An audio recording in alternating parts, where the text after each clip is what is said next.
Bonjour à tous, rebonjour pour ceux qui ont déjà regardé la vidéo précédente. Je vous ai fait les équations de degré 1, c'est-à-dire les équations de la forme 4x plus 3 égale 3x plus 5 par exemple. Donc des équations où il n'y a que des x. Les équations de degré 2, c'est quand il y a des x carrés et éventuellement des x. Celle qui est derrière moi, c'est une équation de degré 2. Vous allez me dire, on ne voit pas les x carrés, évidemment. Ici, nous avons des parenthèses, donc c'est un double développement. Si on développait, on obtiendrait des x carrés, des x et un terme constant. Et on ne pourrait pas la résoudre, en tout cas pas en troisième. Il faudra attendre la seconde pour avoir une méthode pour résoudre ce genre d'équation.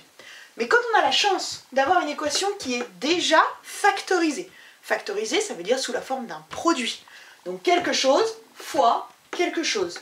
Si ce produit est égal à 0, c'est le seul cas où on peut le résoudre en troisième. Pourquoi? Puisque un produit égal à 0, ça veut dire l'un des facteurs doit valoir 0. Il n'y a aucun autre moyen d'obtenir 0 dans les tables de multiplication. C'est forcément 0 fois quelque chose.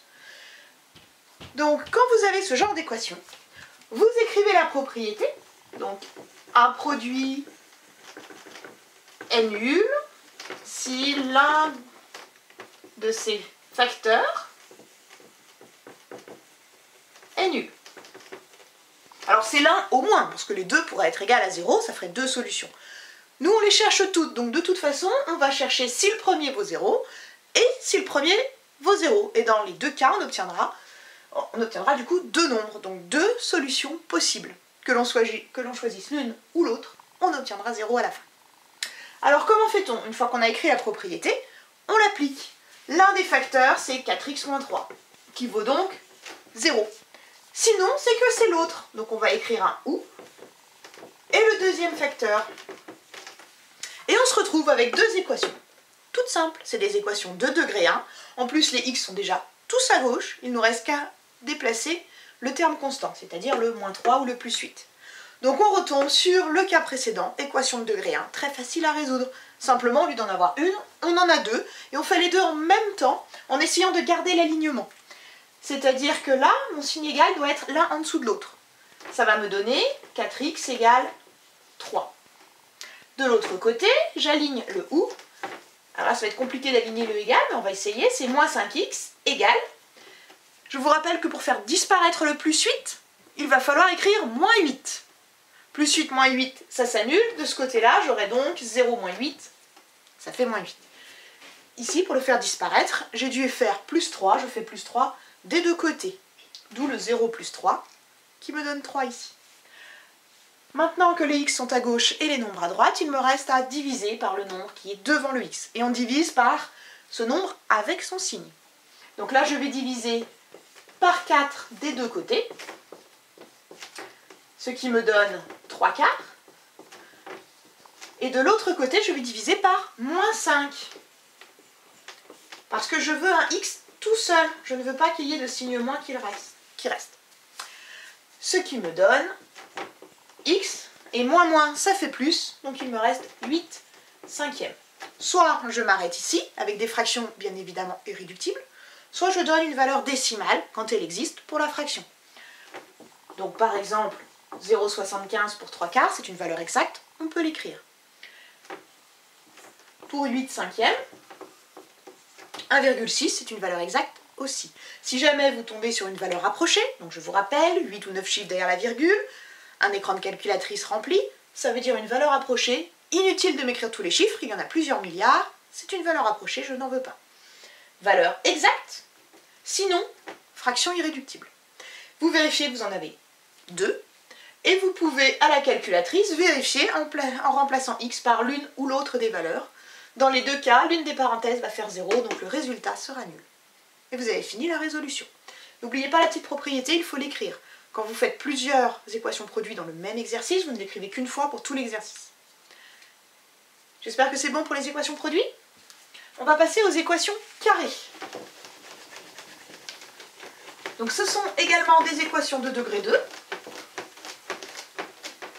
Et comme leur nom l'indique, ce sont des équations avec des carrés. Donc un carré égale à quelque chose. Alors je vais par exemple écrire, voilà, je comment c'est très simple.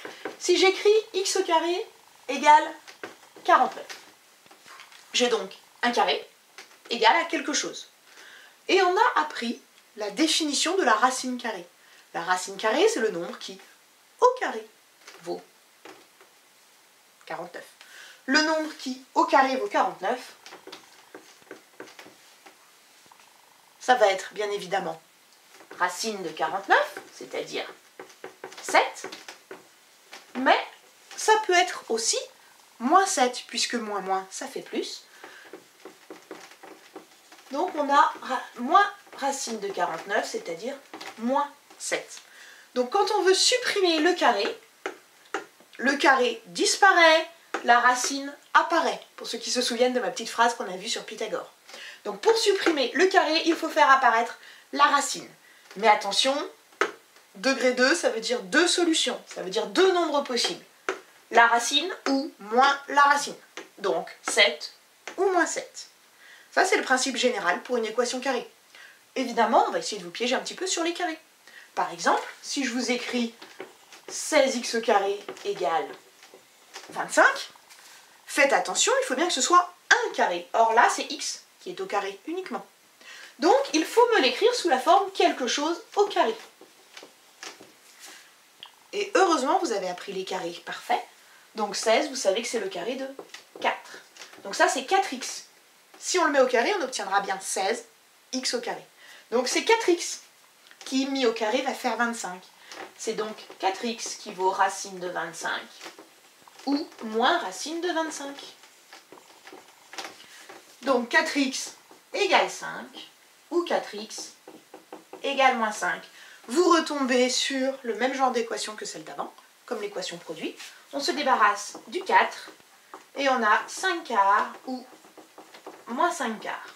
L'avantage des équations carrées, c'est qu'à la fin, on trouve toujours le même nombre et avec son opposé. Ça fait un petit peu moins de calcul. Enfin, pour les carrés, je peux vous donner directement une expression, entre parenthèses, élevée au carré.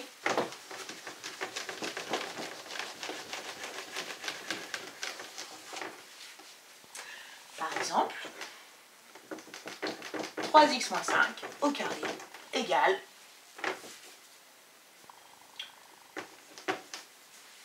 36. C'est le carré qui vaut 36. Donc c'est 3x moins 5 qui vaut racine de 36. Sinon, 3x moins 5 vaut moins racine de 36. Alors évidemment, en troisième, on vous donnera toujours des racines de carrés parfaits. Ou à la rigueur, des racines de nombres que vous pourriez calculer de tête. Si vous tombez sur une racine que vous ne pouvez pas calculer, c'est que vous avez fait une erreur ou qu'il y a une astuce que vous n'avez pas vue, puisque vous n'avez pas à manipuler les racines en troisième, juste à les calculer quand ça tombe sur un nombre entier ou décimal, facile à calculer. Donc 3x moins 5 vaut 6 ou moins 6. Vous finissez votre équation, donc le moins 5, on le fait disparaître avec un plus 5. Là, pareil. Faites attention au signe. L'avantage, c'est que si vous vous trompez d'un côté, vous ferez la même erreur de l'autre, et donc vous retomberez sur les deux bonnes solutions. Donc 3x égale 11, ou 3x égale moins 1. On supprime le 3 en divisant, et là on tombe sur un cas où on est obligé de garder les fractions, les deux sont irréductibles, mais aucune des deux n'a d'écriture décimale. Donc on a fini, on s'arrête là. Les cas un petit peu plus compliqués qui sont dans le cours, c'est plutôt niveau seconde, c'est quand on ne vous donne pas directement le carré. À vous de factoriser, à vous de déplacer éventuellement les termes, vous devez forcément tomber sur un carré égale un nombre assez simple, ou alors un produit égal à 0. Si vous avez de la chance, c'est même un carré égal à 0, et là vous résolvez de la façon que vous voulez. Les deux méthodes marchent. Si vous tombez sur autre chose, c'est que ce n'est pas une équation niveau troisième. En troisième, soit elle ressemble aux équations carrées et aux équations produits, soit elles vont y ressembler, quitte à factoriser. C'est pour ça qu'il faut bien avoir relu le paragraphe du cours sur factoriser, puisque parfois vous avez une ou deux lignes nécessaires pour arriver à un produit. Voilà, j'espère que ça va vous aider à comprendre le cours et je vous souhaite bon courage pour les exercices.